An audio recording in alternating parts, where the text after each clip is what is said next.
I didn't think that JD Vance's little media tour could get any worse until I saw him sitting next to Jessica Tarlov. JD Vance has been doing his best to spin Donald Trump's failure of a deal, really his fake deal at this point, and it has all been blowing up in his face. But it just got even worse because Jessica Tarlov brought the facts and JD Vance couldn't refute them. And JD Vance is about to become the fall guy. That is what Donald Trump is setting him up for right now. He knows he doesn't have a deal. He knows that if he did, it wouldn't satisfy anyone, including Republicans who are pushing back. And so he sent JD Vance out to be the beating post, and beat down he was by Jessica Tarlov, who just took one more step in shutting down JD Vance's career. There are so many clips to get into of Vance's humiliation on the ballroom, on Pope Leo, on his flip-flopping, but I want to start with the big one, on Iran and JD Vance's bad defense that's blowing up in his face.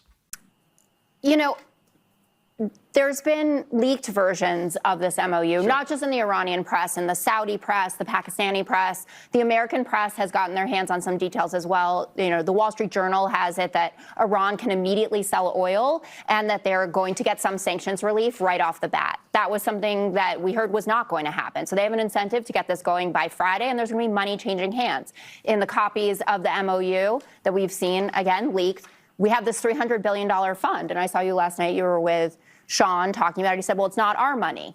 It's, you know, Gulf nation money, our partners' money, but that's still a $300 billion payday. And that's something that they desperately want to have.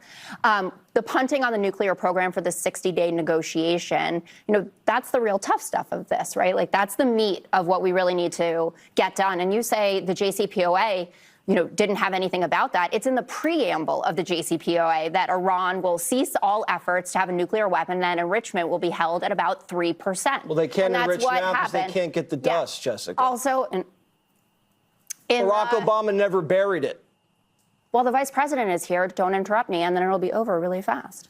Okay. I wasn't interrupting him. I was interrupting you. I meant me. Be polite for our guest. Okay, I'll try my best. And, you know, people who are disappointed with this deal, and it's not just Democrats, it's the whole spectrum of Republicans from, you know, MAGA America First Republicans to traditional neocon Republicans who are concerned that it doesn't actually get rid of this ballistic missile program, the proxy forces, the regime change, which were the initial promises of this war. And I think also that big Axios report last night was meaningful, where they said that CIA Director Ratcliffe, Rubio, and Hegseth, based on American intelligence, were doubting the kind of results they thought we could get out of this deal. So just to literally address a couple of things, because I think you're making the same mistake, unfortunately, that a lot of the Iranian propagandists make when they talk about this, like which the is Wall Street Journal? They talk about the benefits to the Iranians without any of the things the Iranians would have to give up and have to change in order to get those benefits. So you mentioned a $300 billion fund. I got to be very clear about this. Not a single cent of American money under any circumstance, no matter what the Iranians do, goes to Iran. Not a single cent of American money. Other money. Well, here's what this says. This says, for example, let's say that the United Arab Emirates, who have been a great ally, let's say they want to invest in a power plant in Iran. What this deal provides is that if the Iranians have done everything we require them to do, then we will allow the United Arab Emirates to do that. Because they can't do that right now without American approval. So we're fundamentally saying if the Iranians transform how they interact with the world, we will transform how the world economy interacts with Iran. But if they don't do any of that stuff, they don't get any of these benefits. So I think JD Vance cannot argue on behalf of this deal because there is no deal. That is what is very important to point out here, that Donald Trump has said his number one objective is to end Iran's nuclear capabilities forever. But he hasn't done that. They're going to negotiate if they're going to do that, which they were also doing before we started this costly war. Let's separate the spectacle from the substance because both matter here. Yes, the G7 redirection movement was awkward and widely shared online. But focusing only that moment risks missing the bigger story. The bigger story is what is actually being confirmed about the Iran deal.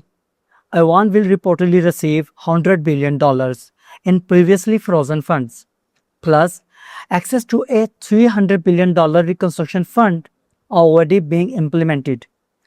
More than $150 billion of that fund has reportedly been committed. That directly contradicts earlier statements that America would not contribute financially. When public claims and confirmed reporting contradict each other, that matters. When public claims and confirmed reporting contradict each other, that matters. It matters regardless of which administration or which political party is involved. Lindsey Graham's comparison is worth talking about for a moment. It's also thinking about. Rebuilding a country only makes sense if its leadership has actually changed. The regime change that prompted this war remains in power right now. Funding its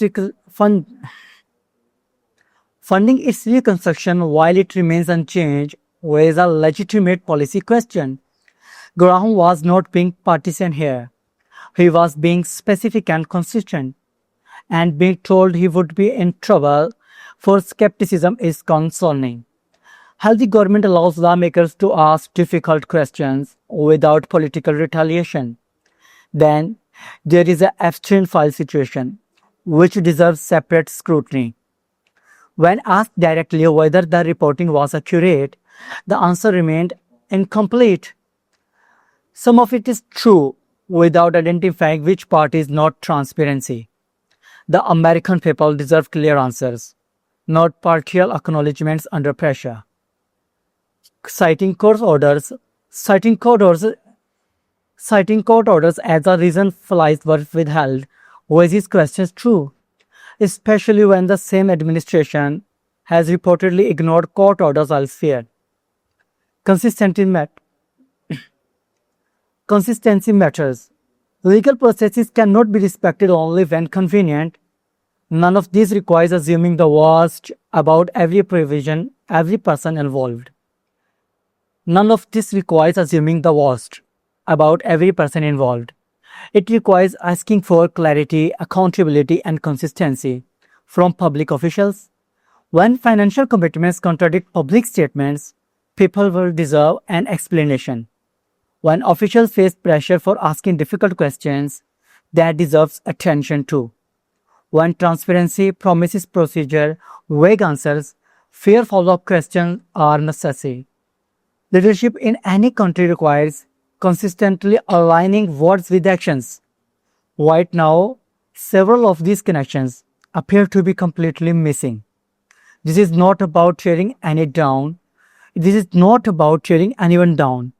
It is about expecting basic honesty.